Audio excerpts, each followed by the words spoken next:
নির্বাচন বর্জনের সিদ্ধান্ত উপেক্ষা করে আসন্ন উপজেলা নির্বাচনে দলের যারা প্রতিদ্বন্দ্বিতা করবে তাদের বিরুদ্ধে কঠোর সাংগঠনিক ব্যবস্থা নেওয়া হবে বলে আগেই ঘোষণা করেছিল বিএনপি। এবার সেই ঘোষণার বাস্তবায়ন করার সিদ্ধান্ত নিয়েছে দলটি। দলের অভ্যন্তরীণ সূত্র জানিয়েছে, গত জাতীয় নির্বাচনের মতো এবারও উপজেলা নির্বাচনও যে একতরফা নির্বাচন তা বিশ্ববাসীকে দেখাতে চায় দলটি। এমন ভাবনা থেকে ইতোমধ্যে যারা স্বতন্ত্র প্রার্থী হিসেবে মনোনয়নপত্র দাখিল করেছেন তাদের প্রত্যাহার করতে হবে বলে দলের তৃণমূলকে বার্তা দিয়েছে বিএনপি। তবে আসন্ন উপজেলা পরিষদ নির্বাচনের প্রথম ধাপে দলীয় সিদ্ধান্ত অমান্য করে প্রার্থী হয়েছেন তাদেরকে বহিষ্কারের সিদ্ধান্ত নিয়েছে দলটি।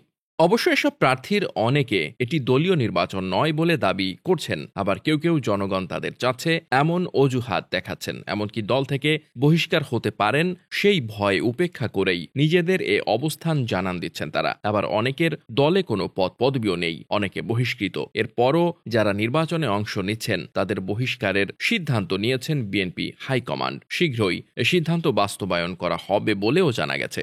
বিএনপি সংশ্লিষ্ট সূত্রগুলো বলছে, এ সরকার ও নির্বাচন কমিশনের অধীনে কোনো নির্বাচনে যাবে না বিএনপি।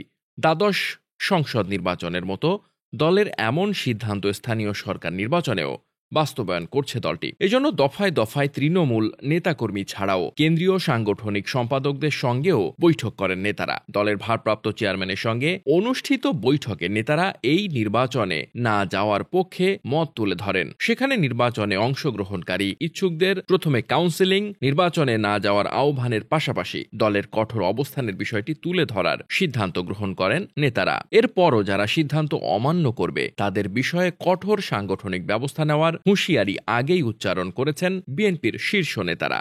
এদিকে গত সোমবার রাতে দলীয় সর্বোচ্চ নীতি নির্ধারণী ফোরাম জাতীয় স্থায়ী কমিটির বৈঠক হয়। সেখানে নির্বাচনে অংশগ্রহণকারীদের বহিষ্কারের বিষয়টি চূড়ান্ত করা হয়। তবে নির্বাচনে অংশগ্রহণকারী নেতারা বলছেন, স্থানীয় জনগণের চাপে তারা নির্বাচনে অংশ নিতে বাধ্য হয়েছেন। তাছাড়া যেহেতু এবার দলীয় প্রতীকে নির্বাচন হচ্ছে না, তাই তারা স্বতন্ত্রভাবে নির্বাচন করছেন, আর তাই বহিষ্কারের বিষয়টি তারা আমলে নিচ্ছে না। তবে দল তাদের ব্যাপারে নমনীয় সিদ্ধান্ত নেবেন এমনটিও প্রত্যাশা নেতাকর্মীদের।